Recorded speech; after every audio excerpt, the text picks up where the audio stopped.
On to part two. We decided to call this keynote the Precursor to Change. That we're all here, but there was a spark. There was something in the beginning that inspired us to get into our work. And so today we'll hear from these three fellows speaking a little bit more to that theme. So first to come up, we'll have Greg Van Kirk, who started off as an Ashoka Fellow working with and founding the Social Entrepreneurship Core. And now we have the privilege to have him at Ashoka with us. So without further ado, help me in welcoming Greg Van Kirk. Well, first, it's so great to be here with so many, if I could say, old friends at this point in time, and so many people that I have and we've had the opportunity to work with and collaborate with over the years. I'm going to ask for that friendship a little bit because I'm going to try an experiment that could totally fall on its face. I've tested it out with 3 people. So that's, for those researchers in this room, I don't know if that's really a good N. But I want to make a little bit of a case and wear a lawyer hat a bit, make a little bit of a case for empathy. And I think that obviously the speakers that follow me are really going to give the closing argument, right? So what I'd like to do is start off by triggering a little bit of empathy between you all. And so I want to ask you 3 questions. So what I want you to do is find somebody right next to you and ask your partner, what did they want to be when they were young? What did they want to grow up to be?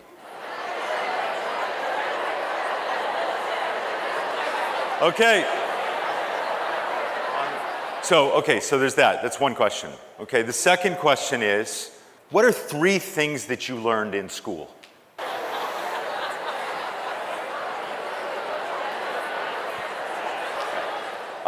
Third question is, imagine so many people are in college or university here, or went to college or university, and you probably many of you I think probably got some type of a scholarship, or got some merit scholarship, or got some funds, or got some support, or you got in somewhere because you had done something special, you had some special ability, right?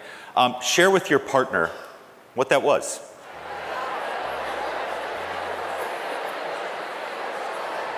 Okay, how many responses, raise your hand if your partner said when they were younger that they wanted to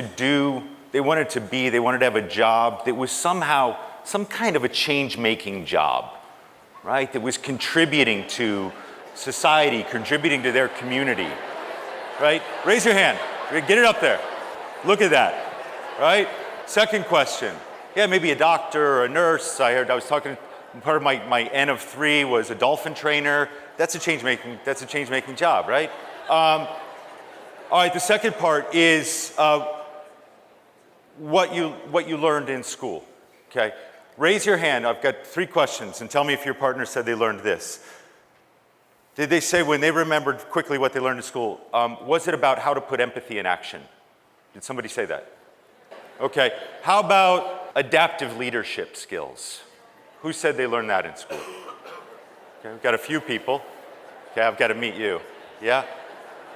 All right, who said collaborative entrepreneurship? Who learned that growing up? No? Not a lot. Okay. Younger folks over here. Right. Third question. How many people, when you talk about scholarships or merit or how you got into college or university, was it sports? Who said sports? We got some athletes here? Yeah, get your hand up. Sports, yeah, we've got some sports. Okay, academics?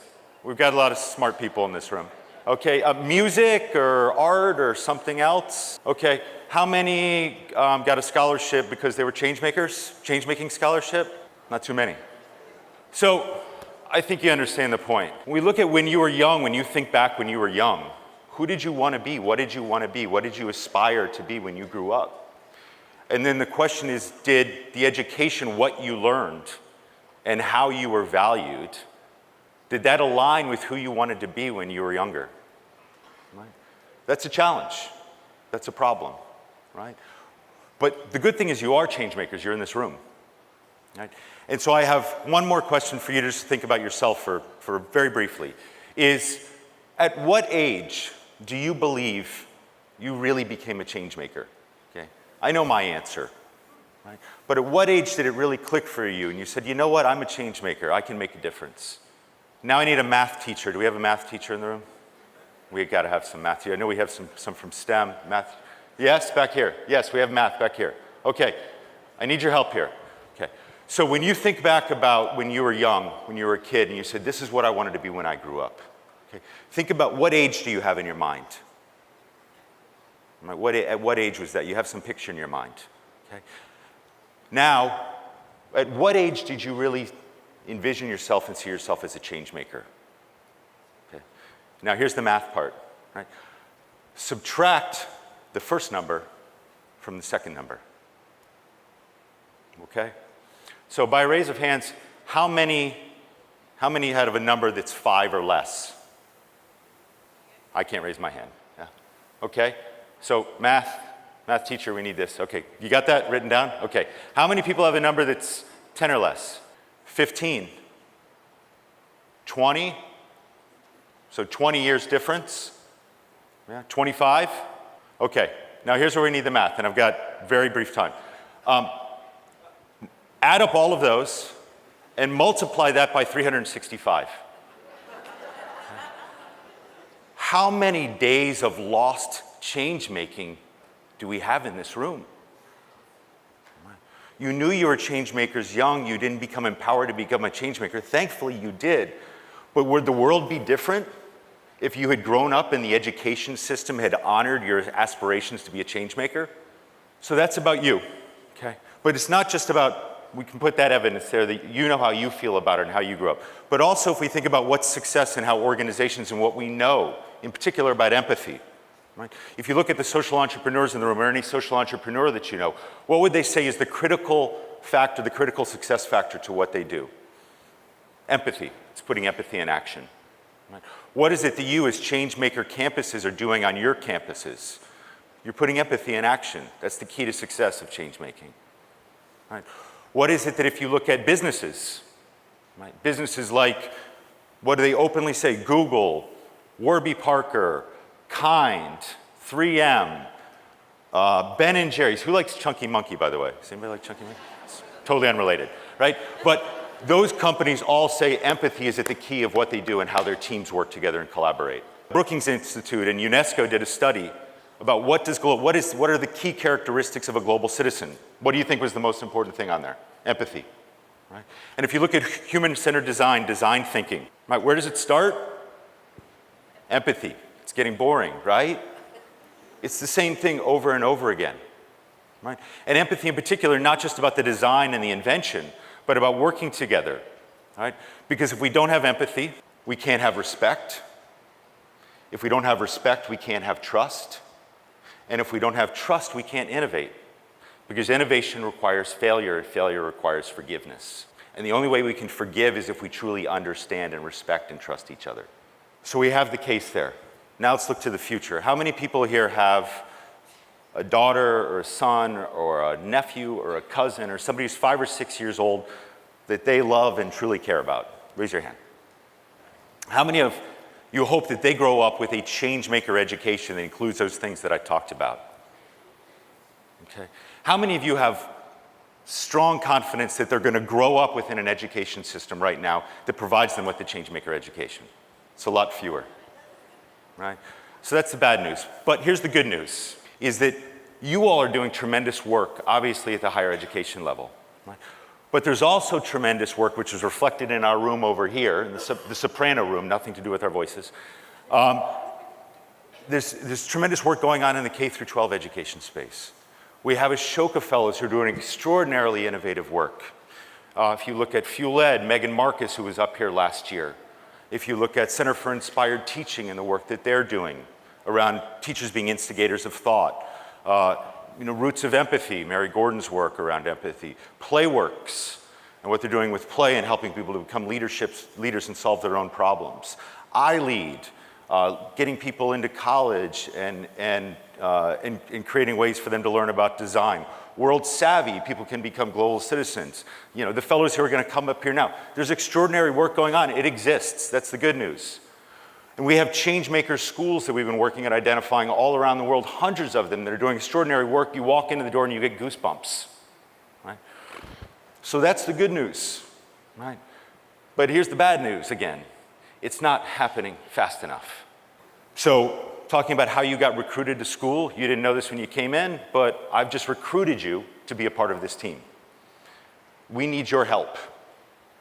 We need your help to accelerate this work because I think we just recognize that we value this, and we don't just value this, but other organizations in the world values this. So, can you help to contribute to our work? We have, in addition, great school districts that are here from Connecticut and Maryland and parts of Canada, right? Schools of education. How can we contribute? How can you contribute as parents? Right? Your kids go to school. Reach out to us. Reach out to somebody on the Ashoka team, somebody who's doing this work within us, within our team.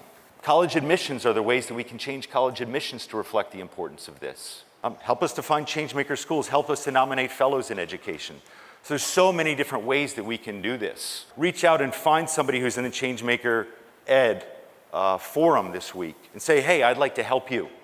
And I guess to close, I think about this is about the precursor, and we think about our own inspiration. And I have a 7-year-old son. When we do this math, when I did my own math, my subtraction, I became an Ashoka Fellow, but I really don't think I self-identified as a changemaker until I was 29 or 30 years old. And growing up, I wanted to be a policeman when I was about 6, right? So what's that difference there when I subtract that? I don't want my son to have to do that subtraction. And the only way to get there is if we all do a lot of multiplication together. So thank you, and look forward to working with you. Now next, we have another fellow who has been working with universities for quite some time. And so help me welcome EBOO Patel, founder and president of the Interfaith Youth Corps. Did you think it was going to be easy? This is what a friend of mine said to me after about 3 hours into my complaining. Well, no, I didn't think it was going to be easy, I said, but I didn't think it was going to be this hard. This is the challenge of building a healthy, diverse democracy. And I thought not long ago we were on a pretty good path to it. And now I kind of feel like the arc of the universe has been twisted out of shape a little bit. So what does it look like to get that arc of the universe back on track? What does it look like to help nurture a healthy, diverse democracy? For me, it's looked a lot like returning to original vision, returning to some of the sources that inspired Interfaith Youth Corps in the first place. Let me introduce you to some of them. This is my first faith hero. It's Dorothy Day. Might sound counterintuitive coming from the mouth of someone who prays in Arabic, who refers to God as Allah. But if you think about what we do at IFYC is bringing people from different religious backgrounds together to build social cohesion and multiply social capital to nurture healthy, religiously diverse democracies, it actually starts to make a whole lot of sense. I was an anger-based activist in college until somebody said to me, ever heard of Dorothy Day? And in her work and in her world, I discovered whole new universes. This idea that we serve other people not because we're angry at the system, but because we love humankind. And there is a source for that. For Dorothy, that source was called God, and it was most apparent in the figure of Jesus Christ. And she spent her life following Jesus. And when I was a 19-year-old student in college, I spent my time following Dorothy Day. And I discovered that for her, the primary expression of religiosity was service. That's what it meant to follow Jesus. That's what it meant to be a Catholic Christian. And it didn't take me that long to realize that that is actually central across religious traditions.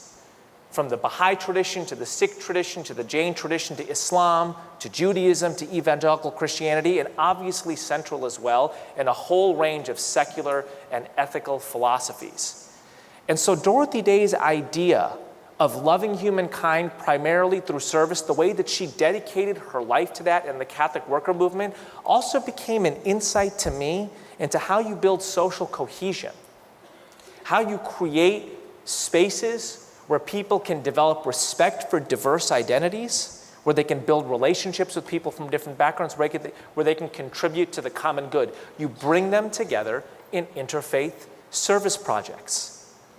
It was also my first insight into the role that diverse faith communities have played in building social capital in the United States and beyond. Of the first 123 universities started in the United States, 122 of them were founded by faith communities. If you or I were to unfortunately get hit by a car outside of this hotel, there is a reasonable chance that the ambulance would transport us to a hospital that has the name Catholic or Methodist or Presbyterian or Jewish in the title. And that is the same when it comes to social service agencies, refugee resettlement agencies, addiction clinics, and beyond. Massive amounts of social capital in the United States of America and beyond have their founding in faith communities. If we're going to build healthy, diverse democracies, we're going to have to find ways to strengthen social cohesion and to multiply social capital. My first insight into that came from Dorothy Day and the Catholic worker movement. And if that's going to happen, if it's going to be bridges that characterize relationships between different communities as opposed to bludgeons or bunkers or barriers, well, those bridges aren't going to drop from the sky or fall from the ground. People are going to build them. Those people we at IFYC called interfaith leaders. And we think the primary place for nurturing those interfaith leaders, the laboratory and launching pad, are college campuses. It is interfaith leaders building bridges of social cohesion and social capital between religious communities that have halved malaria rates in Africa over the course of the past decades. Largely Muslim and Christian communities with Jewish community support here in the United States. And this is not just about people who believe in God. If we're going to end social trafficking, it is going to be a partnership, as is already brewing, between evangelical Christians and secular humanist feminists in the United States who continue their work in that kind of movement. What does it look like, Dorothy Day would say, to build spaces where it is easier for people to be good? Here's a slight interfaith leadership twist on that. What does it look like to build spaces where it is easier for people from different backgrounds to cooperate? Those are the building blocks of diverse democracies. We think that they happen with interfaith leadership activities at college campuses. Source of inspiration number one. Source of inspiration number two. That's Woody Guthrie. It's his guitar. It says, "This machine kills fascists." What is fascism? Fascism is anything in me that would refuse to see the full humanity of you. That's not a gun. That doesn't spray bullets. It's a guitar and it plays songs. This is not a moment, primarily, I think, of spitting anger. It's a moment of spreading beauty. That's how you kill fascism. We know an awful lot about the psychology of framing, thanks to psychologists like Amos Tversky and Daniel Kahneman. We know, as Walter Lippmann said, that the way the world is imagined will determine at any given moment what human beings will do. So when we imagine a world where those others are coming to get us, well, it governs what we do. When we imagine a world when the sun comes shining, and the wheat fields waving, and the fog is lifting and a voice is chanting that this land belongs to you and me, that governs what we will do.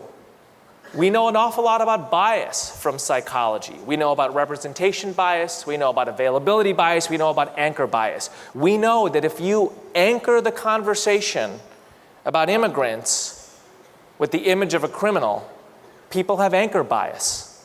And whenever they think immigrant, they will see criminal. They will use that as a representative of the entire community. So when Woody Guthrie writes, "My father's own father waded that river. Many came like that after him. We died in your hills, we died in your deserts. We went to heaven without any name." And in his song, Plane Wreck over Los Gatos Canyon, when a group of deported Mexican workers lost their lives in a plane wreck over Los Gatos Canyon, and the radio said they were just deportees, Woody Guthrie refused to accept that. Goodbye to my Juan, goodbye Rosalita, adios, mis amigos, Jesus Maria. You won't have a name when you ride that big airplane. The radio will say you are just deportee. Not for Woody Guthrie. They had names. Who are these friends all scattered like dry leaves? Is this the best way we can build our big orchards? Is this the best way we can grow our good fruit? Woody Guthrie made sure that our anchor bias was a bias around contributors, was a bias around people who belonged, was a bias around friends. He believed if you love this place, if you contribute, then this country belongs to you and you belong to it. Desmond Tutu.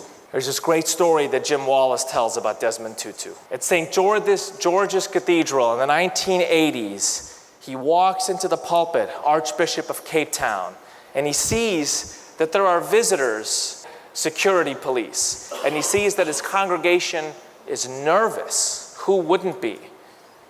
There's one thing apartheid is dead set against. It is a multiracial, beloved community such that Archbishop Tutu was nurturing at St. George's. So what does Desmond Tutu do?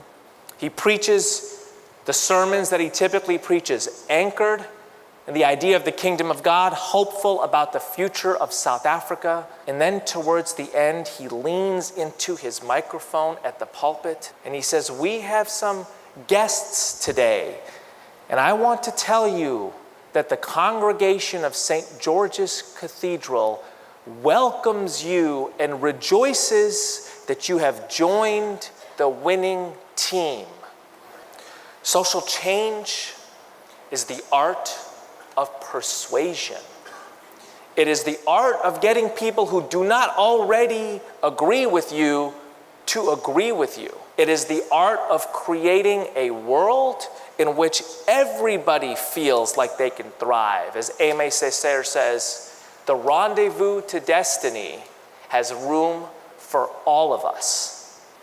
What does it look like to be able to preach the sermons of inspiration and persuasion, to sing songs that frame our world as a place where everybody can thrive, to build spaces on campuses and beyond in which it is easier for people to cooperate? I'm going to leave you with these final lines by Woody Guthrie. I hate a song that makes you think that you are not any good. I hate a song that makes you think that you are just born to lose, bound to lose, no good to nobody, no good for nothing, because you are too old or too young or too fat or too slim or too ugly or too immigrant or too Muslim or too secular or too this or too that.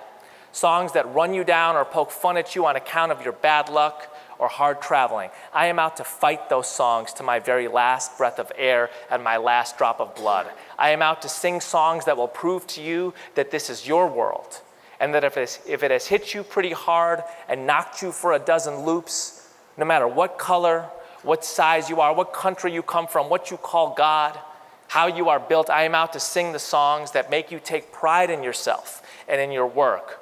I could hire out to the other side to sing the songs that knock you down still farther, but I decided a long time ago that I would starve to death before I'd sing any such songs as that. Jazakallahu khair, may God give you goodness.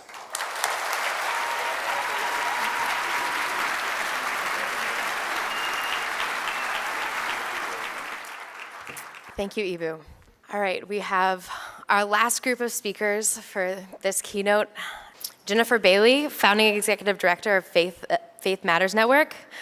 Lennon Flowers, co-founder and executive director of The Dinner Party. And Emily May, co-founder and executive director of Hollaback. Help me welcome them to the stage.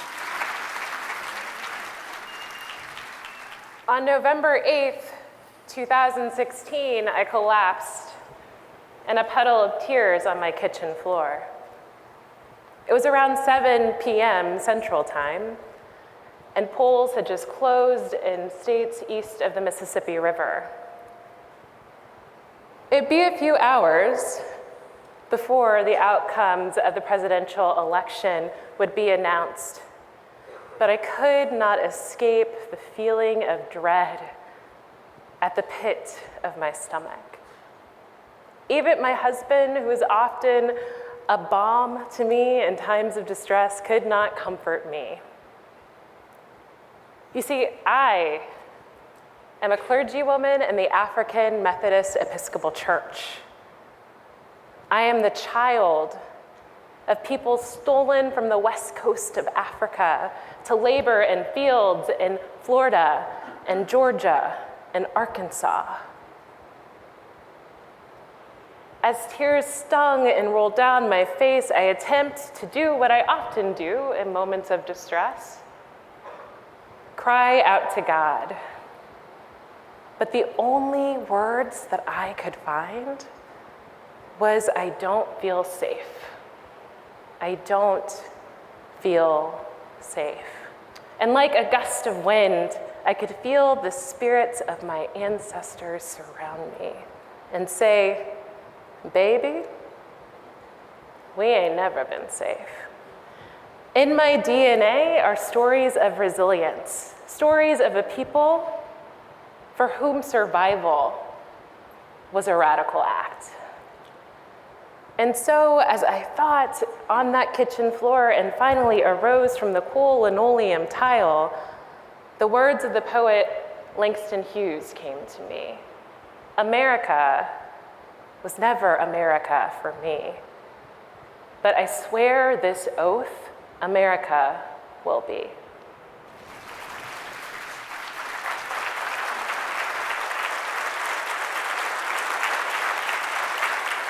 She's amazing, isn't she?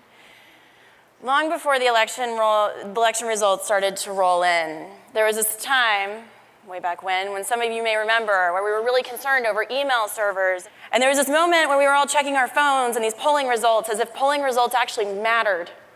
And it was this moment when we were all waiting for bated breath for it to just be over, as if there was going to be a day when it was just over.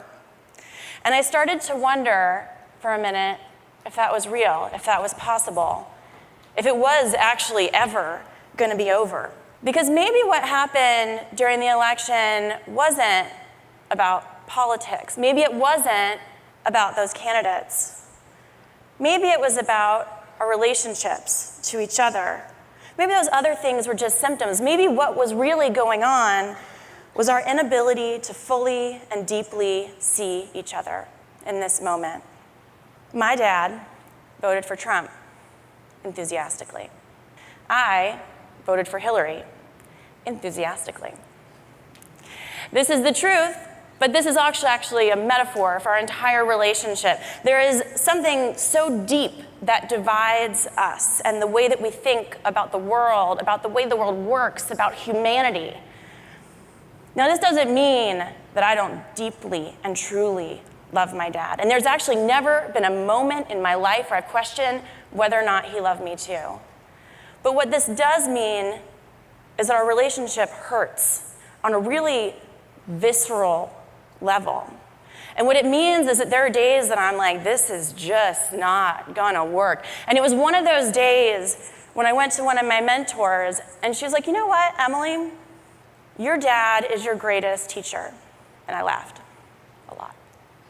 And she's like, no, hear me out here, hear me out. If you can figure out how to hold your dad with you, how to not leave him, how to love him, and yet to simultaneously hold everything that you know and believe to be true, and to allow for the pain and the conflict of your relationship to all still be there, and yet to not stop standing beside him, then you will truly know what it means to live with an open heart. I don't know how to do all this yet, but I'm really, really curious. What does it mean to have an open heart around moments that have such deep and resonant and long and historical pain? That's what we're trying to figure out. And I don't know, right? If healing in this moment where everything just hurts for everyone on every side of this political moment, I don't even know if it's possible, if it's real. It feels like that we're a nation grieving, not grieving the loss of an election, but grieving the loss of each other. 15% of Americans have stopped talking to a family member as a result of this election. And I want to figure out if we can heal. And I didn't know. And so I called LENNON. I thought she might know something about it. So, hi.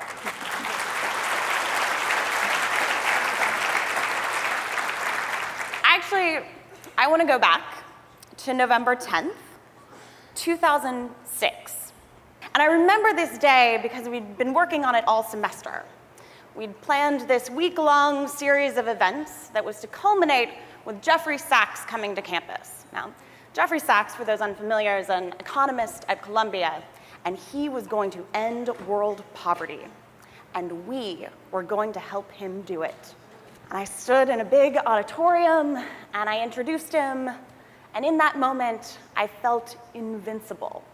Now, that night, I got a call from my stepdad, who told me to head to the hospital, because it turns out November 10th was also the day that my mom entered hospice. My mom was diagnosed with stage 4 lung cancer in my senior year of high school. And over the course of those next 4 years, I became really good at living what Parker Palmer has described as a divided life. One part was all about cancer and everything that was going on at home. And the other part was about doing everything in my power to hide that part. I got really good at staying really busy and learned how to avoid making other people uncomfortable with my life and story.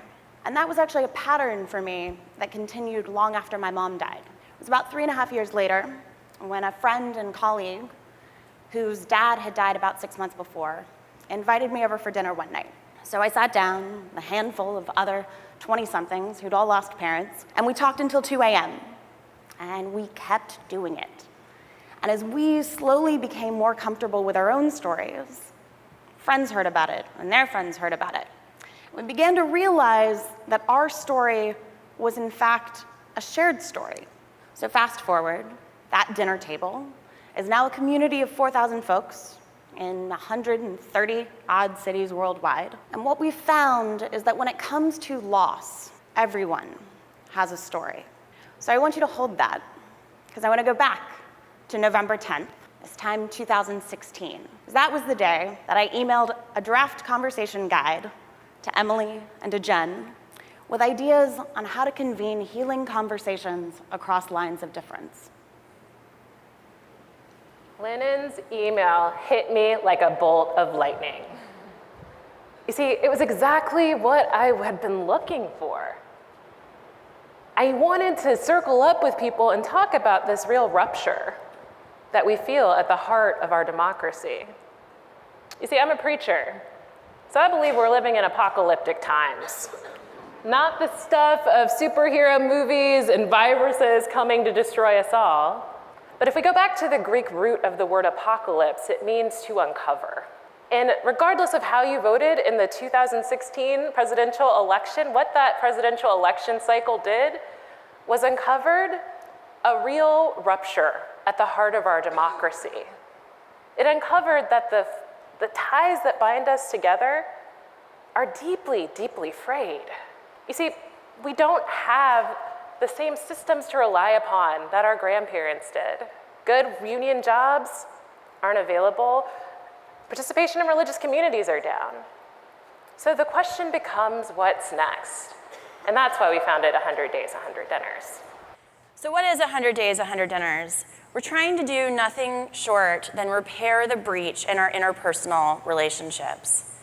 Over the first 100 days of the new administration, we're hosting a dinner, or 2, or 3, or 5, every single night. And there's 2 tracks to this for folks. One is for folks who have been deeply impacted by the results of this election and just need to circle up with their own people for a minute and to figure out how can we hold each other through this? How can we handle and manage what's coming at us? And then track 2 is about bridging difference. It's for folks who are actually ready to say, you know what? I actually can't just avoid this conversation with my friends and my family. I can't just avoid this conversation with that guy down the street. That if we're going to heal anything, that it doesn't start with government, it actually starts with us. And that we need to figure out a way to be in conversation across lines of political difference and racial difference and religious difference. And what we're aiming for here is not to change opinions or talk politics or talk about the latest headline. What we're aiming for is actually to learn more about us and what makes each of us as individuals, as humans, tick and to elevate our stories, which is really the only place in which we've ever had expertise anyway. And we're trying to acknowledge the fact that we do live in echo chambers and that we see each other as monoliths, as these sort of stereotypes, as if one word could somehow summarize the complexity of who we are. But this isn't about headlines. This is about the fact that each of us has hopes and dreams and futures and fears and pain, and that our politics and our president and our culture and the TV we watch, they're all symptoms of that, but they're not actually that. We, as people, are that. And we want to create a space where people can be heard and also where people can listen.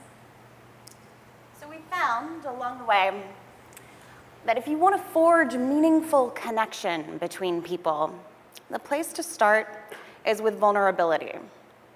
By naming that with which we struggle, we actually give permission to other people to do the same and discover along the way that we're less alone than we thought. All in all, we've heard from folks in 224 cities and towns across America. Tonight will be our 49th dinner since January 20th. And we've realized that it's the topics that we so scrupulously avoid that are precisely the things that we ought to be talking about. Because if you want to understand somebody, the place is not to start with their politics. It's to ask them about their story. Because our stories are so much more complicated than our politics would have us believe. So this work is not easy.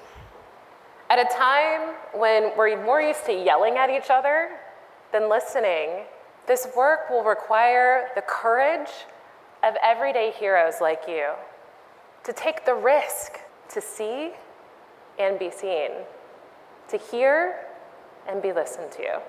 But it's in these times, in these exact times, in which we have to actually build relationships that we could never have imagined before this. And we're a motley crew of organizations, I'll give you that. And our missions are totally different, but our values are totally aligned.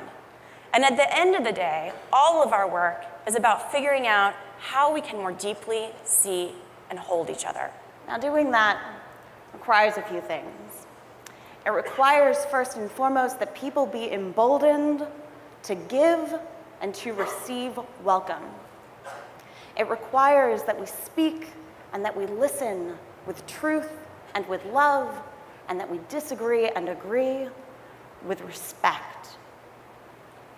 And it requires that we show up and be present in that moment and open to the possibility of creating something together.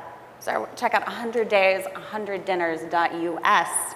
And we wanted to leave you this morning with a poem that has grounded each of those conversations across the country. This was written by a colleague at Faith Matters Network, Mickey Scott Bay Jones, and it is called An Invitation to Brave Space. And we are going to invite us all here in this room together to actually read this poem together. So I'll start us off. Together, we will create brave space. Come on, I don't hear you guys. I don't hear. What are we going to do together? Together, we are going to create brave space. Because there is no such thing as a safe space. We exist in the real world. We all carry scars, and we have all caused wounds. In this space, we seek to turn down the volume of the outside world.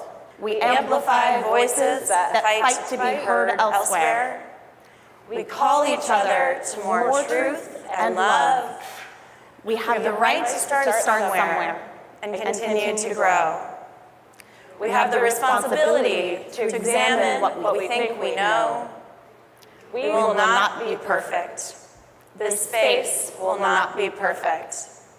It will not always be what we wish it to be, but it will be our brave space together. And we will work on it side by side. Thank you. may it be so.